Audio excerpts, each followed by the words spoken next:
नमस्कार बच्चों, सभी को सुप्रभात। 8वीं क्लास। आज मैं आपको हिंदी में 5वां पाठ चिट्ठियों की अनूठी दुनिया पढ़ाऊंगी। हम इस पाठ में चिट्ठियों के पत्र लेखन के बारे में जानेंगे। वैसे मैंने आपको व्याकरण रचना लेखन में पत्र लेखन कराया है, आप लोग जान भी चुके हैं पत्र कितने प्रकार के होते हैं। तो देखिए, चिट्ठियों की अनूठी दुनिया ये एक पाठ है। इस पाठ के लेखक का नाम है अरविंद कुमार सिंह। इनका जन्म हुआ था 1962 ईस्वी में सुल्तानपुर, जो उत्तर प्रदेश में है। इनकी जो भाषा है वो हिंदी भाषा है। इनको रमाकांत स्मृति पुरस्कार दिया गया। इनकी जो मुख्य कृतियां हैं, बिरादरी का कटघरा, दिशा, आगमन, आदमी का दुख, उसका सच, और भी इनकी कई कृतियां हैं। बच्चों, इस पाठ में हम चिट्ठियों के बारे में जानेंगे। जो लिखते हैं, इंग्लिश में लेटर बोलते हैं, हिंदी में पत्र बोलते हैं। तो मैंने आपको बताया पत्र दो प्रकार के होते हैं, औपचारिक, अनौपचारिक। अनौपचारिक हम अपने सगे संबंधी, रिश्तेदारों, अपने मित्रों को लिखते हैं। और औपचारिक पत्र जो होते हैं वो कार्यालयी पत्र होते हैं, जैसे विद्यालय में लिखे जाने वाले प्रार्थना पत्र, शिकायती पत्र, बड़े बड़े कार्यालयों में राजनीतिक स्तर पर और जो व्यापारिक स्तर पर और जो सारे पत्र लिखे जाते हैं वो आते हैं आपके औपचारिक पत्र में आते हैं। देखिए बच्चों, पत्रों की अपने आप में एक अनूठी दुनिया है। आप जानते हो कि पत्र का जो माध्यम है, पत्र भेजने का जो पहले माध्यम था, वो हरकारों के द्वारा या तेज गति से दौड़ने वाले घोड़ों के माध्यम से या फिर कबूतर के माध्यम से पत्र भेजा जाता था। लेकिन धीरे धीरे मानव सभ्यता ने विकास किया और धीरे धीरे पत्र की दुनिया भी बदलती गई। और जब पहिए का आविष्कार हुआ तो उसके बाद पत्र भी लिखित रूप में लिखे जाने लगे। और लिखित रूप में तो पहले भी लिखे जाते थे, लेकिन लिखित रूप में लिखकर उनको एक स्थान से दूसरे स्थान पर भेजा जाने लगा।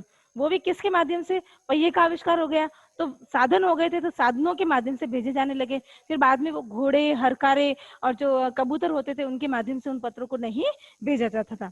इस प्रकार से देखिए बच्चों, जो काम पत्र कर सकते हैं वो काम आजकल फोन, एसएमएस के माध्यम से नहीं हो पाता है।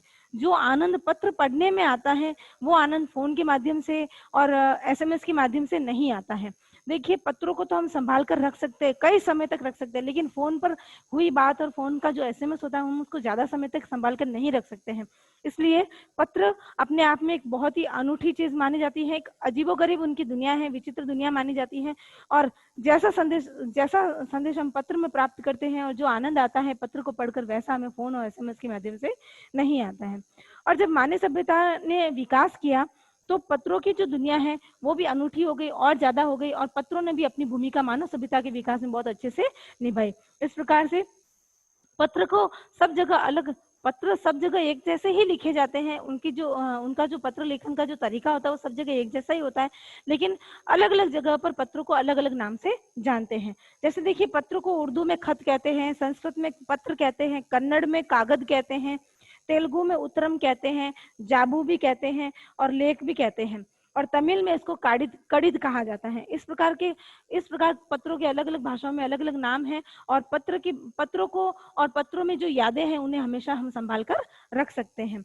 इस प्रकार पत्र अपने आप में एक अनूठी कला मानी जाती है। भारत में हर साल, बच्चों देखिए, भारत में हर साल, हर रोज, प्रति वर्ष, प्रतिदिन 4.5 करोड़ चिट्ठियां पोस्ट ऑफिस के माध्यम से एक स्थान से दूसरे स्थान पर पहुंचाई जाती हैं। इसलिए साबित करता है कि पत्र की एक अनूठी दुनिया है और अपने आप में पत्र एक बहुत ही अहमियत रखता है। इसलिए हमारी संस्कृति को विकसित करने के लिए भी, जो पत्रों की संस्कृति और भारतीय संस्कृति है, इनको विकसित करने के लिए स्कूली शिक्षा में भी पत्र लेखन को शामिल किया गया। और विश्व